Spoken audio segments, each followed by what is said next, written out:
बड़ी खबर आ गई है। मराठी मुद्दे पर देवेंद्र फडणवीस ने भी बयान दिया है। मराठी और गैर मराठी हमारे साथ हैं, यह कहना देवेंद्र फडणवीस का। हम हिंदुस्तानी हैं, हम हिंदू होने पर हमें गर्व है। बाला साहेब का आशीर्वाद मुझे मिला, मैंने मराठी के लिए काफी काम किया है, मेरे काम से जलते हैं दोनों भाई, ये कह रहे हैं देवेंद्र फडणवीस। मराठी असो की अमराठी सगळेच आमच्या सोबत आहे। आम्ही मराठी आहोत, आम्हाला मराठी असण्याचा अभिमान आहे, मराठी भाषेचा अभिमान आहे, पण त्याच वेळी आम्ही हिंदू आहोत, आम्हाला हिंदुत्वाचा अभिमान आहे आणि आमचं हिंदुत्व हे सगळ्यांना सोबत घेऊन चालणार आहे हिंदुत्व। सुना आपने संजय द्विवेदी जी, देवेंद्र फडणवीस साहब कह रहे हैं कि मैंने मराठी के लिए काम किया है और दोनों भाई उससे जलते हैं ठाकरे बंधु। अखिलेश जी, राजनीति बड़ी अजीब चीज है, बड़ी अजीब चीज है। अभी तक देवेंद्र फडणवीस राज ठाकरे की बड़ाई करते थकते नहीं थे। अभी लोकसभा चुनाव में माननीय राज ठाकरे जी ने इनको समर्थन दिया, विधानसभा चुनाव में उनके लड़के के लिए प्रयास करते रहे कि अपनी उसकी सीट वैकेंट कर दें, लेकिन नहीं हो पाई वैकेंट। आज वो कह रहे हैं साहब, सर राजनीति में इन चीजों का कोई मतलब है भी क्या जो आप उदाहरण दे रहे हो? वैसे तो आप लोग कांग्रेस वालों की बहुत बुराई करते थे, अब साथ साथ है ना। अभी तक सुन लीजिए अखिलेश जी, अखिलेश सुन लीजिए, भारत रत्न क्यों नहीं दिया अभी तक भारत रत्न हिंदू सम्राट भारत साहब ठाकरे को क्यों नहीं दिया गया? मैं ये पूछना चाहता हूँ।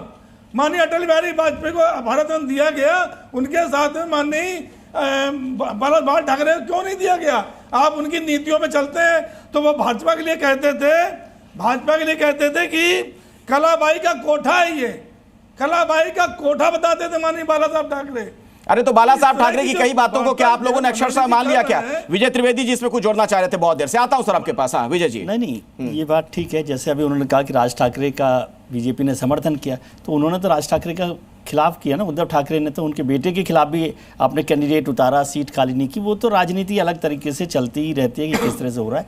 लेकिन क्या देवेंद्र फडणवीस जी लखनऊ के कंपटीशन के चक्कर में कुछ गलती कर गए क्या, कि लखनऊ से मुकाबला करते करते वो महाराष्ट्र में अपनी ज़मीन को एक रिस्क लिए? देखिए, मैं आपको ऑफिशियल वर्जन बता देता हूँ कि Devendra Fadnavis led Maharashtra government issued a government resolution, जिसका जिक्र कर रहे हैं GR on April 16, 2025 mandating Hindi as a compulsory third language. ये उन्होंने GR पहले जारी किया था और फिर 17 जून को उन्होंने उसको दबाव के बाद खत्म किया। तो ये तो है नहीं कि थोपा नहीं, आप दबाव में आ गए और उसके बाद आपने ये किया है। और आज आपने बहुत दिनों बाद देखा होगा कि वो मराठी हेडगियर पहनकर देवेंद्र फडणवीस जी कर रहे हैं। फिर कितने साल से सरकार है देवेंद्र फडणवीस जी की? कल उन्होंने तय किया कि मराठा दिवस मनाएंगे, अभिजात मराठा दिवस मनाने का फैसला किया है 3 अक्टूबर को। तो इसका मतलब कोई ना कोई दबाव वहां पर था। और मैं फिर से कह रहा हूं कि ये मराठी भाषा के सम्मान और हिंदी के अपमान पर मत जाइए। सब भाषाओं का सम्मान कीजिए। हिंदी तो सबकी भाषा है, राष्ट्र की भाषा है।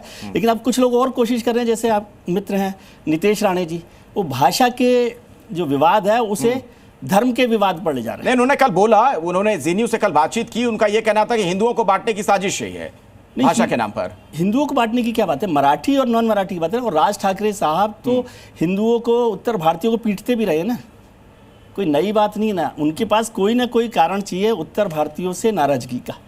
तो पहले MNS जब बनी तो उत्तर भारतीयों के खिलाफ लड़ते रहे। शिवसेना भी जब शुरुआत हुई बाल ठाकरे साहब से, तब से वो पहले दक्षिण भारतीयों के खिलाफ हुए, फिर वो उत्तर भारतीयों के खिलाफ हुए, और आज ये सारा कर रहे हैं। तो वो पॉलिटिक्स तो लगातार चल रही है। लेकिन नितेश राणे जो कर रहे हैं वो भी बहुत कम खतरनाक है।